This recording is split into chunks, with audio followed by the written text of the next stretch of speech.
Hello and welcome to the PFF Free Agency Live Show. I'm Doug Kyed, joined by Brad Spielberger and Eric Eager. Eric, welcome to the show. How you doing today? My head is spinning with everything that's happened. Things are crazy right now. Brad, how are you holding up today? Yeah, it was actually slow until, of course, we decided to start shooting, and now a bunch of big deals are dropping. So, I was going to say good, but now we got to react to this Von Miller deal and all that's going on. Yeah, let's start off right there with Von Miller. It happened so recently we couldn't actually even fit it on the rundown, but we'll tackle it first. He announced on Instagram that he's signing with the Buffalo Bills. This comes as a bit of a surprise. I was certainly expecting either the Denver Broncos or the Los Angeles Rams. A little bit of a wild card with him joining the Buffalo Bills. Reportedly a 6-year contract worth $120 million. We will wait to see the financials on this one. But Brad, you're our salary cap expert. I'll throw it to you first. What's your first reaction to that 6-year deal worth $120 million?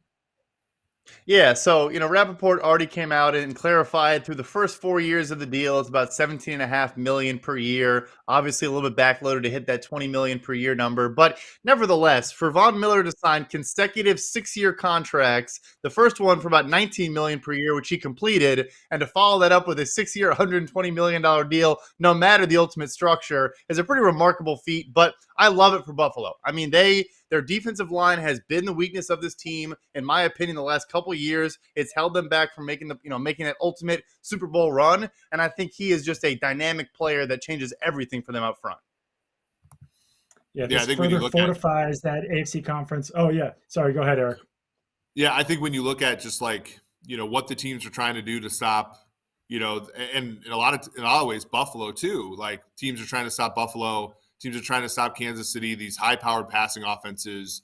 It's hard to do it with high-end coverage. And when you've, manipulated the cap as well as teams like Buffalo have, at some point you can make a splash on a pass rusher, and that's what they're doing here. Yeah, Von Miller is not the only big-name pass rusher that's signed today. We'll get into some of those other things in a little bit. But, yeah, I mean, this only really fortifies the AFC as the strength of the NFL, definitely the best conference right now. And I think the Bills can compete with some of those teams, see West at this point, from a talent perspective. But, Eric, just from that perspective of, AFC offensive linemen having to go up against all these pass rushers that now are in the conference, this seems like it's going to be a major challenge for quarterbacks in the AFC. Yeah, absolutely. And I think when you look at, the way that the odds have been structured, on, for example, if you look at DraftKings, the winner of the Super Bowl last year at this time, now Buffalo actually just went from 7-1 to 6.5-1. So you see some movement there. But you look at the other favorites. Chiefs are at 8-1. Packers and Buccaneers are at plus 850. You have two teams, the Rams and the Broncos, at 12-1. Last year at this time, the Chiefs were kind of in that plus 550 range. They were the favorite in the NFL was much more of a favorite than now this year with the Bills at 6.5-1. I think what it's representing is just like the league. You have two elite quarterbacks at the top in Josh Allen and Patrick Mahomes, and the whole league now building their defenses to stop them, I think makes the league a little flatter at the very top, even though, again, there are some truly elite teams. I think they're all fighting over the scraps now, which is different than the last couple of years. Definitely. Let's get into some of the other big news of the day. One of those is just Deshaun Watson still has not made a decision now at this point. Met with the Atlanta Falcons. They're one of 4 teams that are still in the mix with the New Orleans Saints, Carolina Panthers, Cleveland Browns, and now, as I said, the Atlanta Falcons. I personally was expecting a decision on this right around 4 o'clock. That has not come yet at this point. Seems like Deshaun Watson personally is still weighing some of his options about where he wants to go.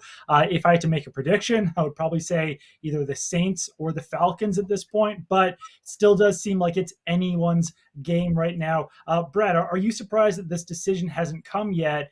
And, just because this is going to be a domino that sets off some of the other quarterback movement across the NFL.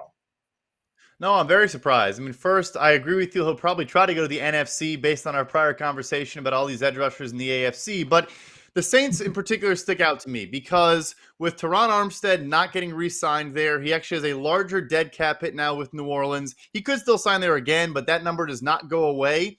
They can make it work, but they would need the Houston Texans to retain some of Deshaun Watson's salary at this point. They did do that for a Bradley Roby trade last year between the Saints and Texans, but nevertheless, that is never a given. So the Saints now need help from another club to pull this trade off, at least the way the numbers break out to me. So I think those teams are definitely in the mix. I still think more teams now could enter the fold based on this delay. Yeah, there's definitely a delay in the decision, as you mentioned. Certainly possible that other teams could get in the mix. That would only further prolong this delay at this point. But Eric, a lot of these teams that seem to be at the top here, the Panthers, the Falcons, the Saints, they're not teams with great weapons. Are you kind of surprised that these are teams that are the finalists here for Deshaun Watson? Yeah, and I was on George Reister's show last night, and he asked a very interesting question of, would Deshaun Watson even veto some of these trades, right? Like if if you present him with, hey, you're going to this team and they're going to have to give up a ton of first round picks for you or a ton of assets for you, you're going to go to a team that's, in the case of the Saints, in the case of the Falcons, is going to be pretty desolate, right? Like the Falcons, you roll the ball out there, who's their number one wide receiver this year? The Saints, after Michael Thomas, it's pretty unknown who they like as their pass catchers. Would Watson, is that even something Watson would trade as no trade clause for? Like, to me, I think that's a really an honest question to ask. Like, if he goes to Atlanta, like how long until Atlanta actually competes? Like, we know that Watson's a top 6 talent in the NFL at the quarterback position, but he was that way and probably better without the year off in Houston in 2020, and that team went 4-12, and that team had Will Fuller, that team had Brandon Cooks, that team had some real good talent on the team. So I think that's what makes it kind of delicate, is that it's not just even like getting him on the right franchise. It's making sure that he actually will accept this sort of deal where, he in essence, like there's this competing factor of, his pride, which is like, I want to go for a lot of draft picks, but there's also like what team is left over when I get there. Like, I think that's what's making it a lot more complicated and sort of holding this whole thing up.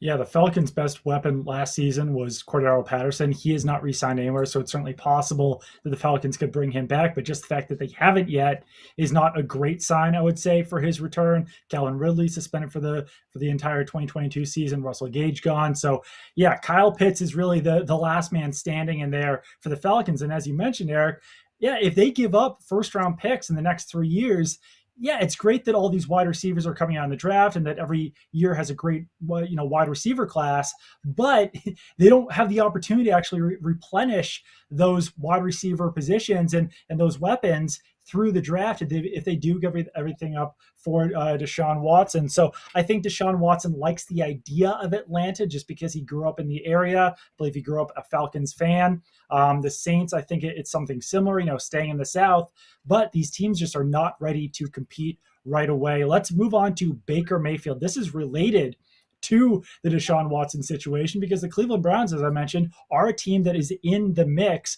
for Deshaun Watson. I was reaching out to people last night, saying, what happens to Baker Mayfield, especially after release that statement, thanking Browns fans for supporting him and embracing him throughout the years. It's up on the screen right now. Past 4 years have been nothing short of truly life-changing since I heard my name called in the draft to go to Cleveland. This is not a message with hidden meaning. It goes on to say that I can only control what I can, which is trusting in God's plan throughout this process. It was a very vague statement. I've given this franchise everything I have. That is something I've always done at every stage and every level, and that will not change wherever I take my next snap. So it doesn't sound like he's committed to staying in Cleveland. Clearly, the Browns are not committed to Baker Mayfield at this point because they are in the mix for Deshaun Watson. But from people that I talk to, they expect him to be traded regardless of whether Deshaun Watson is back or not. So that's going to set off another quarterback carousel where you could see Jimmy Garoppolo in Cleveland. You could see Baker Mayfield in Indianapolis, maybe Marcus Mariota or someone else in Seattle. But Brad, we really need this Deshaun Watson. decision to come before we even find out where Baker Mayfield or Jimmy Garoppolo or any of these guys could actually wind up going. Yeah, I think the funny thing there is teams generally try not to send players in the same conference. So Houston maybe doesn't love Cleveland, but per our previous conversation, they could actually give multiple first-round picks, maybe guys like a Greedy Williams at cornerback, maybe some other good young rookie contract players, and still have a good roster. They probably need to add some talent at wide receiver. Well, they got Amari Cooper, so that helps. But, they obviously don't have a ton of receivers, but they could actually make this happen and still have a good team. So maybe that's part of Watson's calculus there. And as for Jimmy Garoppolo, sounds like he is a potential option for the Browns. And as you put out earlier today, he no longer has a no trade clause as of 4 p.m. today. So wherever San Fran wants to send him, he no longer has control over that situation.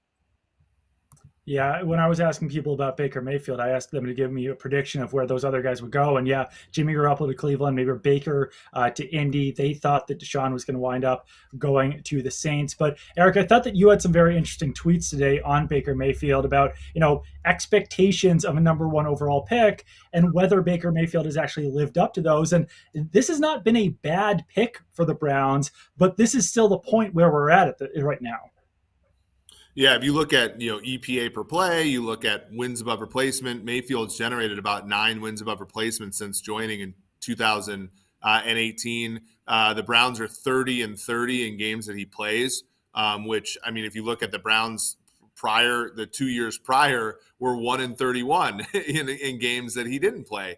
And I think it's good for that context. I'm not necessarily saying that Baker Mayfield is great. In fact, I think that, what I sort of thought that Andrew Berry's great move so far has been to not reward him with a contract extension, because I think that those sort of, like I call, those are sins of commission. With that quarterback position, you rarely see a team regret waiting to pay a guy. You most of the time see the teams regret paying the guy right away. And so the problem is like Mayfield is still tough to replace. I mean, they still have to replace him with competent quarterback play at a decent price, which is what they've gotten since they drafted him number 1 overall out of Oklahoma in 2018. So it's a tricky spot to be in, and we've never really seen a team do this. We haven't really seen a team sort of walk on a quarterback after, maybe Jameis Winston, but no one's going to blame the Bucs for that because they went with Tom Brady. But you haven't seen a quarterback not completely flame out after being picked high in this CBA era. Mayfield's probably going to be the first. I think it's the right move for the Browns, but at the same time, I don't think he's worthless. I think a team that signs him to a $15 to $25 million deal might get a better value than the Titans and the Vikings and those the Raiders and those types of teams who are paying their quarterback significantly more. Yeah, Baker Mayfield actually graded out pretty well for us from 2018 to 2020. Last year, there was a pretty massive drop-off. He was also dealing with some injuries to his non-throwing shoulder. So you can understand, if you're a team out there, maybe like the Colts, why there would be an appeal of grabbing a guy like Baker Mayfield. I don't know what they would have to trade for him, but it's also a situation where he's a pretty easy player to trade right now. Brad, can you just kind of walk us through his contract situation and maybe someone like Jimmy Garoppolo's who they would have to acquire in a trade? Yeah, so Baker Mayfield's heading into his 5th-year option season, just a 1-year, about $19 million deal. And actually, just like Sam Darnold, they're on the same contract. And I think Cleveland would try to get a similar return. There's one less year of control. So I think a 2nd, a 4th, and a 6th, which is what Darnold went for, is probably a fair request if you're Cleveland. I don't think you're getting a 1st at this time. And I think it's the same for Jimmy Garoppolo. He has a 1-year, $24 million deal left for all intents and purposes. Same thing. I don't see a first-round pick coming into the equation. He's also coming off shoulder surgery in his own right. But two guys that, like Eric says, maybe you can get a discount deal in a new quarterback market that does not exist and hasn't ever really existed, but try to kind of follow this trend like we saw with maybe Ryan Fitzpatrick or Cam Newton's of the world, where instead of chasing that Kirk Cousins 35-40 million when the top guys are at 50, try to save money there at 15 to 25 range and then add around it. It is something that teams should be trying to do. It's just never been done. Definitely. Let's move on to the Las Vegas Raiders. They had themselves quite a day today, signing Chandler Jones for about $17 million per year. Then they traded Yannick Ngakoue to the Indianapolis Colts for Rock Ya-Sin.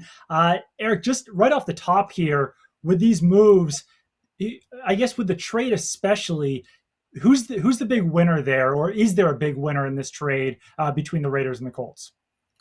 Well, I think the Colts are in a position where they just haven't hit on a lot of high impact positions, right? Like, so, you look at some of the players that they've been able to draft and they've been able to develop. It's Braden Smith's a right tackle, Quentin Nelson's a left guard, Leonard Okereke at linebacker, safety, they've been fine. Running back, obviously, they've been great. Pittman looks like a high value position that they're finally going to hit on. They're trying to get a high impact player at a high impact position. I don't necessarily know if Yannick Ngakoue can bring that to them. And I know, they drafted that position high last year. Rock Ya-Sin hasn't worked out really well for them. So, but cornerback's the type of position where you can thrive in one place after struggling in another. So I like the move for the Raiders. And I like the Raiders getting, Chandler Jones in that position. They saved, I believe, $9 million from cutting Ryan Nassib. So, or Carl Nassib, sorry. So I think that they can obviously incorporate him in there, and they're going to need to. I mean, that team, does not have a ton of talent. I mean, they've basically donked every single draft for the past 3-4 years. So they need to get talent in there. And Ngakoue, getting somebody like the Colts, who over, I believe, $90 million in cap room, were able to incorporate his deal to get better at the position. It was probably a better move for the Raiders than it was for the Colts. Yeah, it gets some good fits in both of those defenses, where Ngakoue is a better fit in Indianapolis. Rock Ya-Sin can be a better fit in Patrick Graham's system. And I think that that's some of what we're seeing with Las Vegas right now, and cutting Carl Nassib, trading away Ngakoue, bringing in Chandler Jones, bringing in Rock Ya-Sin. They're building a better defense that fits Patrick Graham's system, and they're doing it right away. They're not waiting a year like we saw with the Los Angeles Chargers this year, where they had to kind of wait a year before they built out Brandon Staley's defense. But Brad, from a cap perspective on all of these moves, how did the Raiders wind up working out by bringing in Chandler Jones? I know we don't know all the details of that contract, but then also getting rid of Nassib and Ngakoue. There we go. Yeah.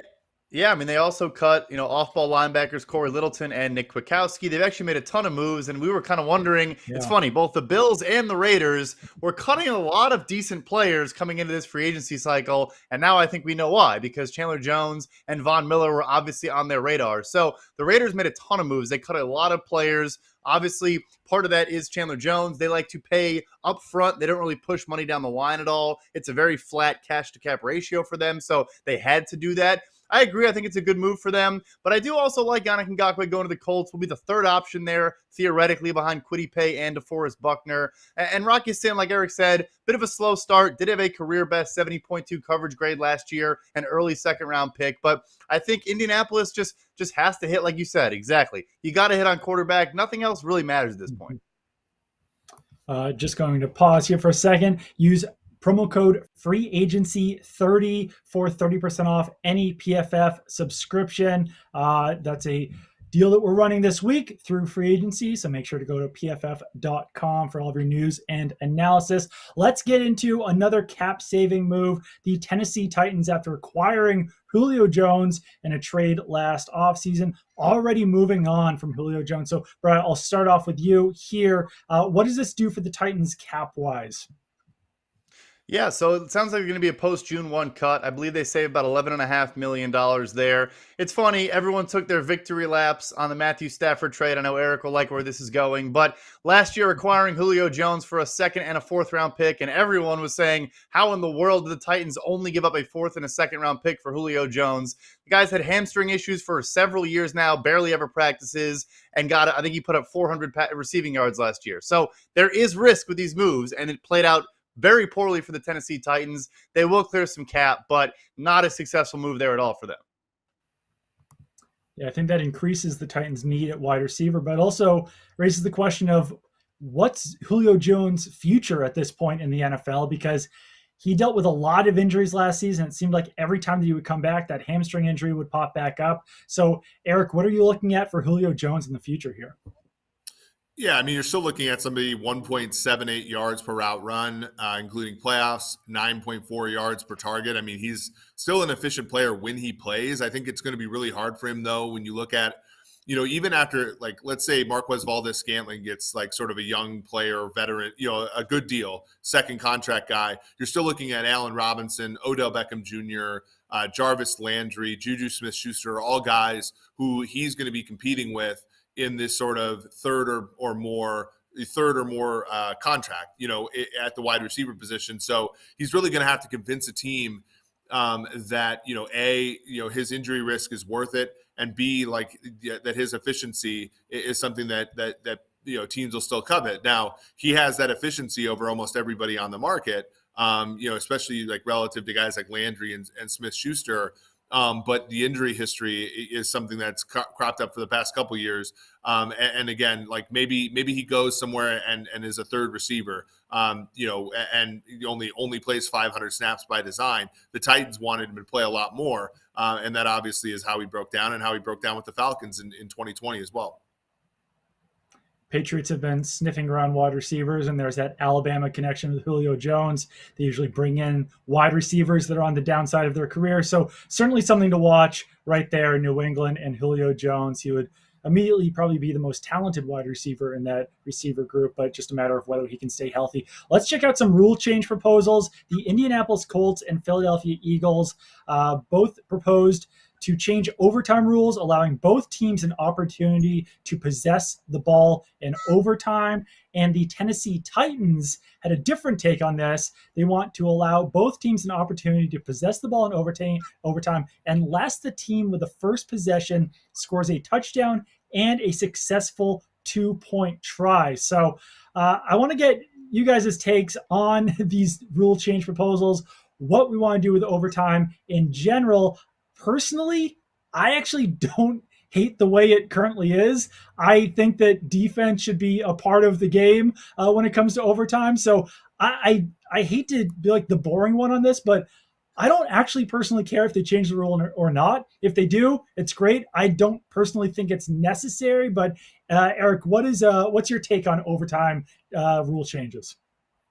Yeah, I don't like either of these. I think, and I have to give my colleague Timo Riske the credit for the second one. Like, he actually went ahead and like explained the math. Like, if you're actually in that second overtime situation, like, going for two is actually kind of stupid, because essentially you have a 50-50 shot of giving another team the chance to beat you with 7.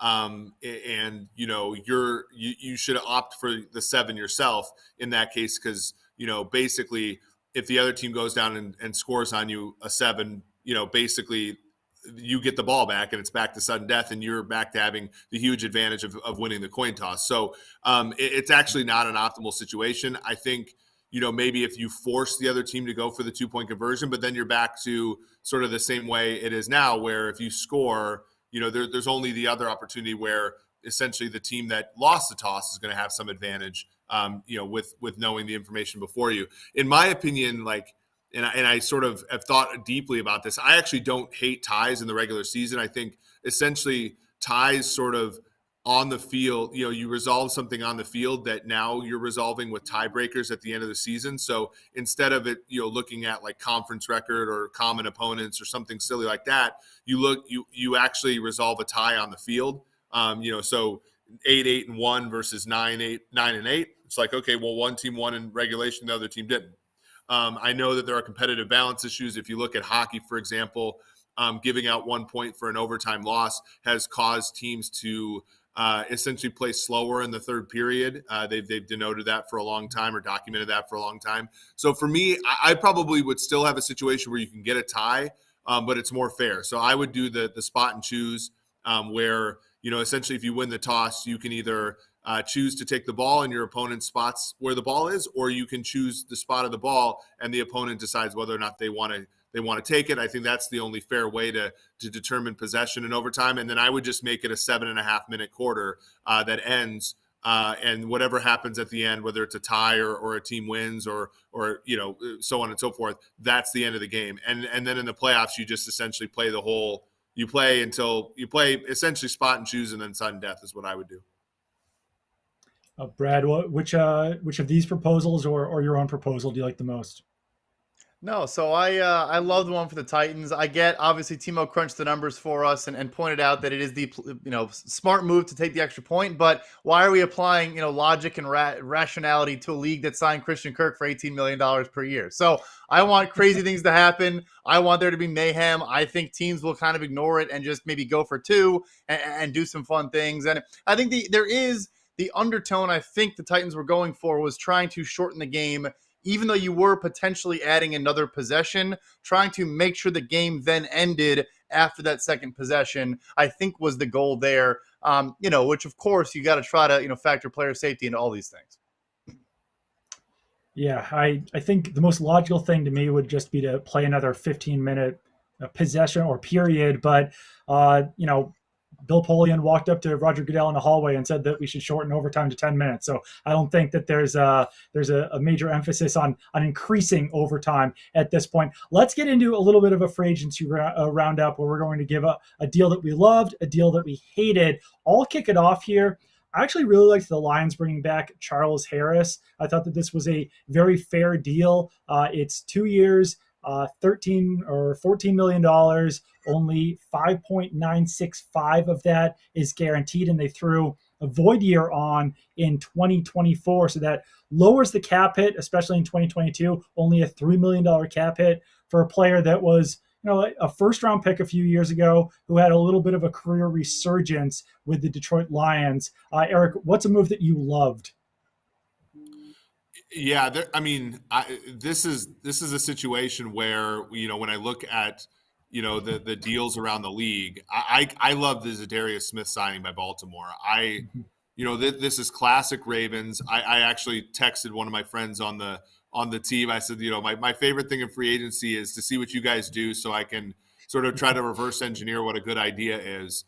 And that's certainly one of them where they, they're in a situation where they have Suggs. They had, I'm trying to remember who was there at the time, Judon and so forth. They let Zadarius Smith go. He goes to Green Bay. They get a third-round pick, a comp pick for him. And then a few years later, he's back at less than $10 million a year. And now they go and they have him on one side.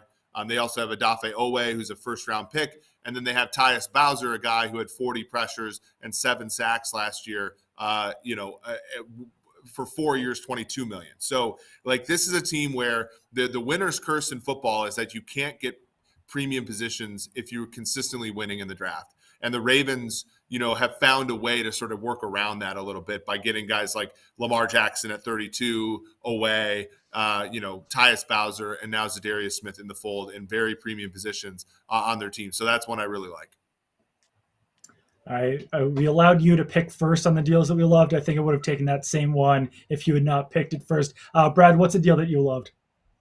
Yeah, just to quickly dovetail on that, it's half the amount per year as Chandler Jones and Von Miller, and Zadarius Smith is younger than both of those guys. And yes, he was injured, but so was Chandler Jones and so was Von Miller. So just a phenomenal deal there. I got to give him credit now after making fun of them for the third day in a row about Christian Kirk. I loved the Darius Williams deal with the Jacksonville Jaguars. 3-year, $30 million deal, a very good number 2 corner opposite Shaq Griffin in that defense. I think he's a perfect fit. Got a first-round restricted free agent tender last year from the Rams, which probably signals they thought there were some teams maybe willing to sign him to an offer sheet, then give up a second-round pick, and that's why they used the first-round tender. So love that deal from Jacksonville. Thought it was a great signing. I ended up signing for less than DJ Reed, which I thought was very interesting on the cornerback market. Now, real quickly, a deal that we hated. I did not like the Patriots trading away Shaq Mason for a 5th-round pick. They only freed up $7 million in cap space. He's basically been their best offensive player for a couple of years now, and now they have a major hole to fill at that right guard position. They already lost Ted Karras in free agency. Michael Onwenu's returning, but might lose Trent Brown to the Seattle Seahawks now as well. They are interested, according to a source, in Lael Collins with the Dallas Cowboys, but he comes with a $10 million salary, and I'm not sure if that's a major improvement if you're giving up something for Collins, trading away Shaq Mason. You're going to have to pay Lael Collins a little bit more. I don't know. I'm having trouble figuring out exactly what the Patriots are doing here this offseason. They're bringing back a lot of old players, trading away Shaq Mason, not bringing a lot of new guys. That wasn't a deal that I loved. But Eric, what's a deal that you've hated? Yeah, I'm a big, I just don't really like the Larry Ogunjobi signing for the Bears. Like, you're in a situation where this is year 2 for Justin Fields. Like, in all likelihood, you're either 40% or 50% through his rookie deal by the end of the year. You had to give up Khalil Mack, so you're basically saying, okay, we're not going to compete that well on defense this year. And you take, $13.5 million APY, which is a top 12 deal or so for the interior defensive line, and you give it to somebody who had what I would consider to be a kind of fluky sack season where he was, involved in 8 sacks or so, but the pressure rates were not commensurate with that. You're also buying the sort of Super Bowl tax on a player. So I'm not a huge fan of that, especially because they haven't supplemented it with any real offensive moves so far this free agency. Brad, what was the deal that you haven't liked so far? Disclaimer, I'm not picking a Chiefs deal just because Eric just picked a Bears deal. But, I don't really understand the Justin Reed's contract with the Kansas City Chiefs. Yes, they replaced Tyrann Mathieu for probably less than he's going to go on to sign for. But a guy that graded very well for us in his rookie season, had a 47 grade last year, actually got benched for a game in Houston, which you might be, want to blame Houston more than the player. That's probably fair. But I just don't know who was in the market at this number, who was competing with them at this number. He's a good player. I think in today's NFL, can play too high, can come down in the box and make plays as well. He's a versatile chess piece, and Steve Spagnuolo has shown time and time again that he gets his hands on young defensive backs and makes them better than they were before. But I just don't know why this number had to be so big. So one of the things that is interesting about this one is, like, we'll have to learn, like, far into the future, because Justin Reed was like a pretty comparable wins above replacement to Tyrann Mathieu before Houston started to become this sort of like mega church that they are now. So, like, the big question is like, what is there a Houston effect on some of these players, right? Like, because I think he's a 2.5 sigma athlete and stuff like that. They're getting him for less than what they would have gotten Mathieu at. But you're right, he has not played well since Houston sort of started there. Bill O'Brien's the GM, Caserio, and those guys are the GM role. He was actually quite awful last year. So it's a very interesting shout out there. All right, well, that will do it, I think, for this week's or today's PFF Free Agency live show. We will get into some of the free agents who are still available. And tomorrow's show, as I said earlier, use Free Agency 30 for 30% off any PFF subscription. Follow Eric on Twitter at PFF_Eric. Follow Brad on Twitter at PFF_Brad. Throw me a follow at Doug Kyed, and keep it on PFF.com for all of your news and analysis.